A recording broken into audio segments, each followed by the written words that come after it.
Buenas noches. Ahora que ya sabemos un poquito de la vida de Maquiavelo y sobre todo de la historia de Italia y en concreto de Florencia en el Renacimiento, vamos con la teoría política de Maquiavelo. La teoría política de Maquiavelo aparece en su obra más famosa, El Príncipe. Ya sabemos que se llama El Príncipe porque está dedicada a un Medici, a Lorenzo, no Lorenzo el Magnífico, pero un Medici que supuestamente iba a gobernar. En eso Maquiavelo no es original. En la época hay otros autores que escriben obras donde dan consejos a un gobernante, a un príncipe, a un duque, a un rey. Lo que sí es muy original es que se aleja de la moralidad cristiana.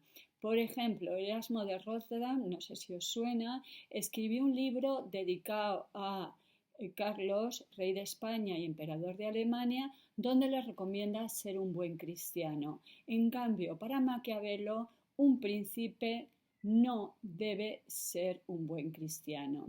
Es un libro, por lo tanto, cínico, es un libro, por lo tanto, escandaloso por la época, pero también es un libro que demuestra una profunda comprensión de cómo era la política italiana en ese momento. Él, por lo tanto, está diciendo, que esa es la cita que hemos visto, que en el caso del gobernante los medios justifican el fin, argumentando también que cuando uno vence la historia, a ver, no es una cita de Maquiavelo, pero es algo que normalmente se dice, la historia la escriben los vencedores y si uno triunfa, todo parecerá bien.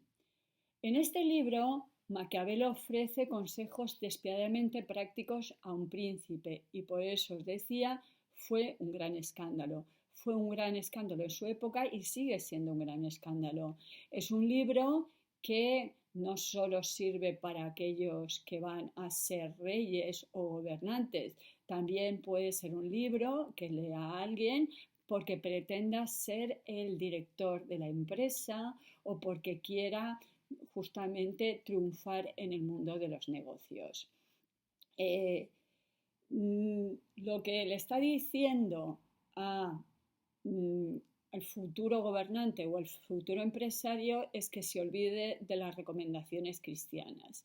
Y lo que está diciendo Maquiavelo es, no te voy a decir lo que deberías hacer, te voy a decir lo que realmente hacen los grandes políticos, lo que hacen los papas, lo que hacen los cardenales, lo que hacen los reyes, lo que he aprendido yo cuando me mandaban de misión diplomática a Venecia, a Roma o a hablar con el rey de Francia. Maquiavelo va a defender la virtud, pero cuidado, no virtud escrita con una D, sino sin D, y normalmente se pone en cursiva. Como vosotros no podéis escribir en cursiva, se pone normalmente subrayado, ¿de acuerdo? Está defendiendo que el futuro monarca o el futuro príncipe o el futuro empresario tiene que tener virtud, pero no como la virtud que hemos visto de Aristóteles, el término medio entre dos excesos, sino que tiene que tener la capacidad, el poder de imponerse ante la fortuna. En la época del Renacimiento se creía mucho en la fortuna, en la buena o la mala suerte. Es una época muy influenciada por la astronomía y se creía que si Marte se juntaba con Saturno, y me lo estoy inventando, la conjunción de los astros le iría bien al gobernante o le iría mal. Para Maquiavelo no. El buen gobernante es aquel capaz de jugar con la fortuna, de imponerse a la fortuna. Por lo tanto, va a hablar de virtud, pero en ese sentido de que hablaban originalmente los griegos como una valentía, como una fuerza. Como nosotros decimos que una planta tiene la virtud, puede ser, por ejemplo, una planta que ayude a dormir o que tenga unas capacidades que pueda ser alucinógena. Igual que decimos que una planta tiene ciertas virtudes porque tiene ciertas capacidades, el futuro gobernante, el futuro príncipe debería tener ciertas capacidades. ¿Cuáles son esas capacidades? El éxito de uno, conquistar el poder y dos, mantenerse en el poder. Este es Lorenzo el Magnífico, el que os decía que se le distingue por la naricita, y el cuadro es de Vasari. Vasari era un pintor, era un arquitecto y también era un teórico. Tiene un libro muy famoso donde habla de los artistas del Renacimiento. Lo que nos está diciendo Maquiavelo es que el gobernante no se puede ver limitado por las leyes, por sus creencias religiosas, por la moralidad. Y que el gobernante se puede ver obligado a hacer ciertas cosas que en otras circunstancias nos parecería que están mal. ¿Pero por qué? Para el éxito del Estado. Cuidado. Maquiavelo considera que el gobernante puede ser inmoral, puede no ser cristiano, porque es el gobernante, porque lo hace en nombre del Estado. Y ese es el realismo político.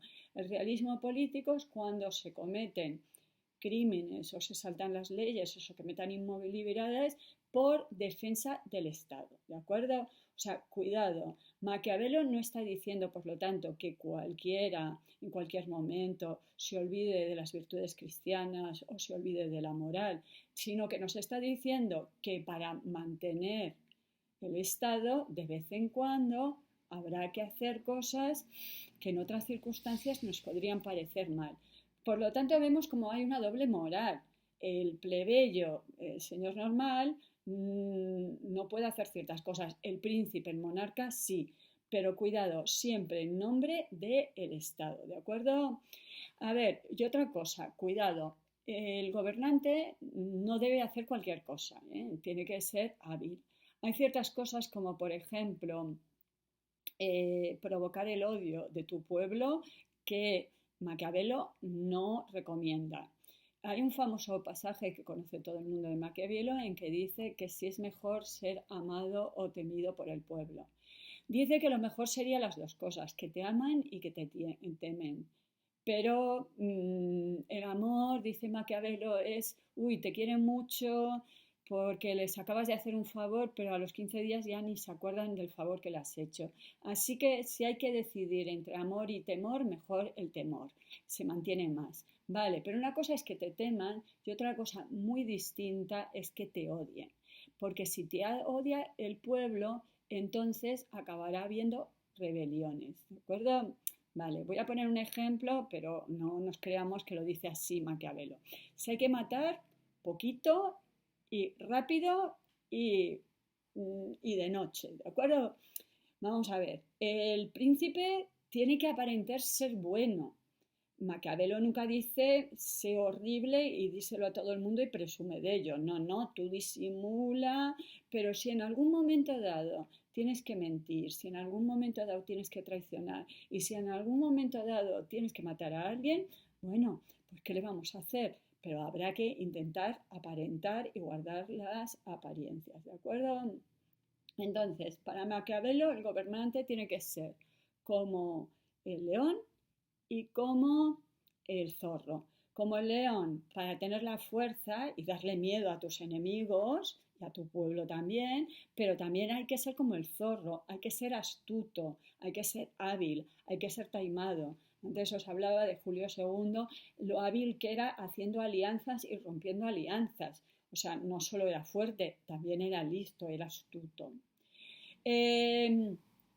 Como os decía, mucho cuidado, esto solo vale para el príncipe, esto de que me puedo saltar las leyes, me puedo saltar la moral, me puedo saltar las creencias religiosas, ¿de acuerdo? Y solo porque se hace para salvar el Estado. Vale, aquí está la trampa y aquí cuidado, yo ya no estoy hablando de Maquiavelo, estoy haciendo una crítica a Maquiavelo.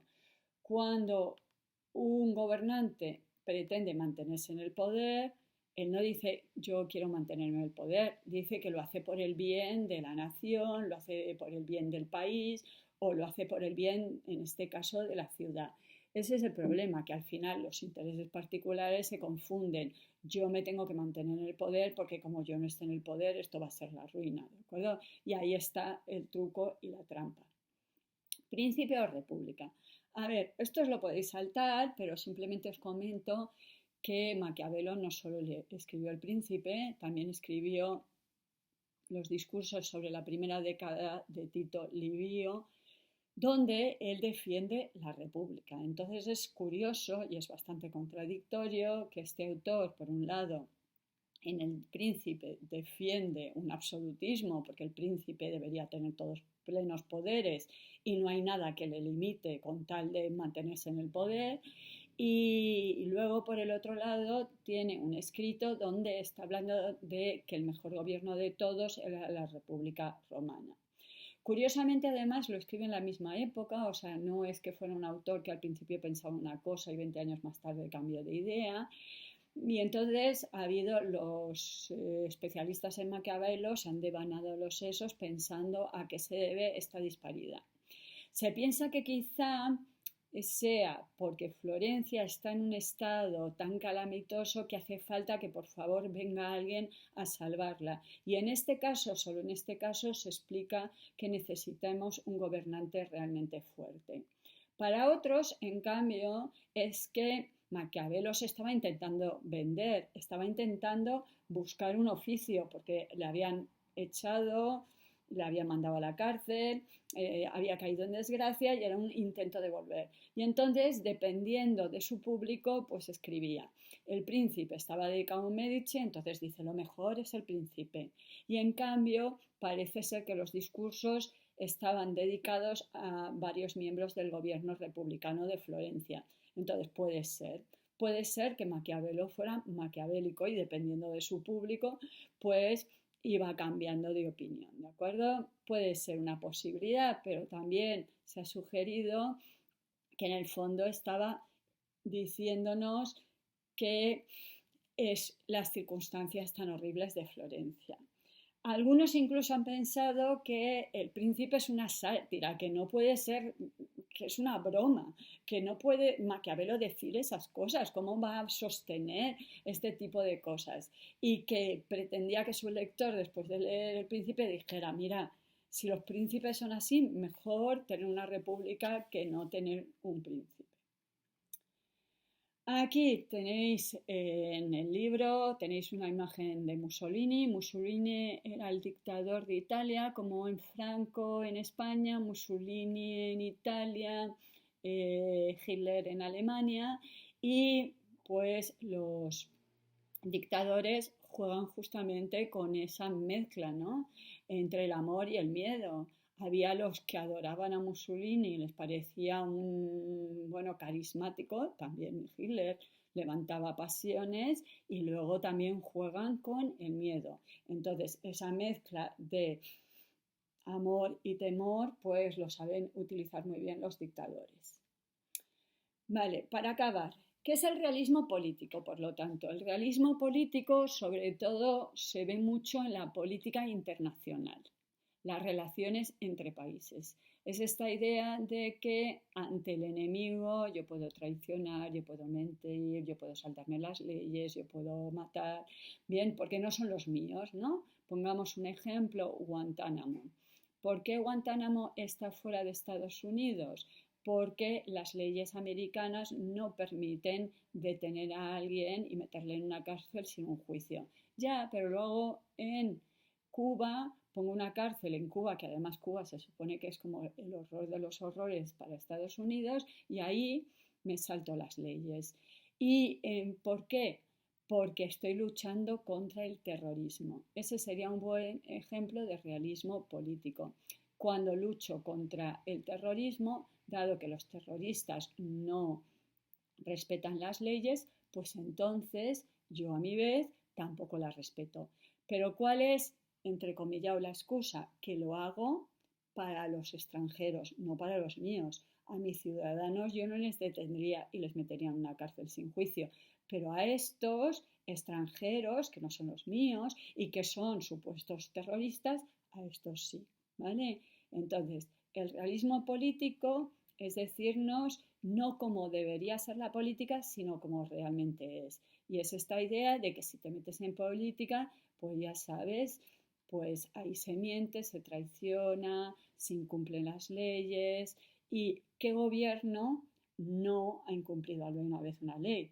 ¿Qué escándalos tenemos, no? Hemos oído hablar de la policía patriótica, hemos oído que el PP pagó para, para espiar a Bárcenas, que un falso cura entró en casa de Bárcenas y secuestró a su mujer y a su hijo porque estaba buscando información en su casa. O sea, es de vodevil.